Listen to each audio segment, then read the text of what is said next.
बहुत समय पहले जावा नाम का साम्राज्य हुआ करता था। वहां सिदी मांतरा नामक एक ब्राह्मण रहता था। वह बहुत ज्ञानी था। राजा भी उसके ज्ञान से काफी प्रसन्न रहते थे। इसलिए उन्होंने ब्राह्मण को सारी सुख सुविधाएं दे रखी थी। कुछ समय बाद सिदी मांतरा ने एक खूबसूरत कन्या के साथ शादी कर ली। विवाह के कुछ समय बाद उन्हें एक बेटा हुआ, जिसका नाम मानिक रखा गया। सिदी मांतरा का बेटा मानिक जैसे जैसे बड़ा होता गया, उसकी भी बुद्धि अपने पिता के जैसे बढ़ती चली गई। मानिक के ज्ञान से राजा भी काफी प्रसन्न रहते थे। धीरे धीरे कर मानिक को पूरे राज्य में अपने पिता जैसा सम्मान मिलने लगा। इतनी अच्छाइयां होने के साथ साथ मानिक की एक बुरी आदत थी। वह दिन रात जुआ खेलता था। इस खेल में वह ऊंची बोली लगाने के बावजूद भी हार जाता था। धीरे धीरे करके उसने अपने माता पिता की सारी संपत्ति जुए में बर्बाद कर दी। यही नहीं, इस खेल के चलते उसने कई गांव वालों से भी उधार लेना शुरू कर दिया।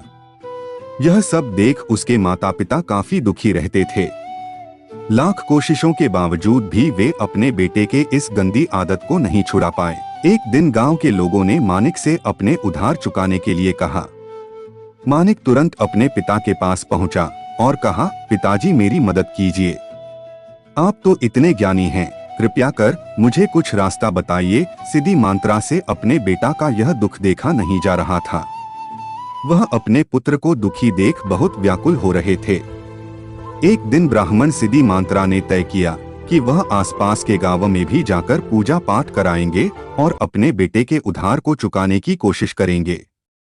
हालांकि सिदी मांतरा के मन में यह चिंता हमेशा रहती थी कि पूजा पाठ करके बेटे के उधार के सारे पैसे उतार पाना मुनासिब नहीं है। एक दिन यही सब सोचते सोचते सिदी मांतरा को नींद आ गई। तभी उन्होंने सपना देखा कि पूर्व दिशा की ओर एक ज्वालामुखी पर्वत है, जिसमें एक बड़ा सा खजाना छिपा हुआ है। इसकी देखभाल नागा बेसुकी नाम का एक आदमी करता था। उस सपने में उसे यह पता चला कि उसे नागा बेसुकी से मदद मांगनी चाहिए। जब सिदी मांतरा की नींद खुली तो वह काफी चकित हुआ। उसने तुरंत सारी बातें अपनी पत्नी को बताई। सिदी मांतरा की बात सुनकर उसकी पत्नी ने कहा कि एक बार हमें इस बारे में पता करना चाहिए, शायद हमें सच में मदद मिल जाए। उसने कहा, चलिए हम दोनों साथ चलते हैं। आखिरकार हमारे लाड प्यार ने मानिक को बिगाड़ा है। सिदी मांतरा अपनी पत्नी की बात से राजी हो गया। अगली सुबह दोनों उस पर्वत की ओर जाने के लिए निकल पड़े। ज्वालामुखी पर्वत की ओर जाते समय सिदी मांतरा और उसकी पत्नी दोनों को कई तरह के कष्ट झेलने पड़े, लेकिन उन्होंने सभी तकलीफों को सहन किया और अंत में उस पर्वत के पास पहुंचे। वहां पहुंचकर ब्राह्मण ने मंत्र पढ़ते हुए घंटी बजानी शुरू कर दी। तभी वहां नागा बेसुकी नामक व्यक्ति उपस्थित हुआ। सिदी मांतरा और उसकी पत्नी ने झुककर नागा बेसुकी को प्रणाम किया और अपनी परेशानी बताई।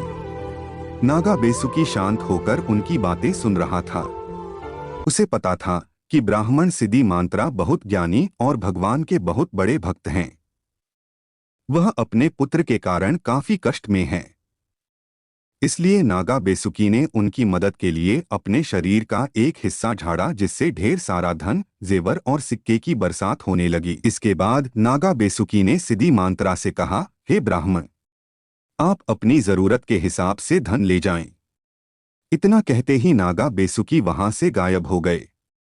इसके बाद सिदी मांतरा और उसकी पत्नी ने अपनी जरूरत के हिसाब से धन बटोरा और नागा बेसुकी को धन्यवाद कहकर वहां से चले गए।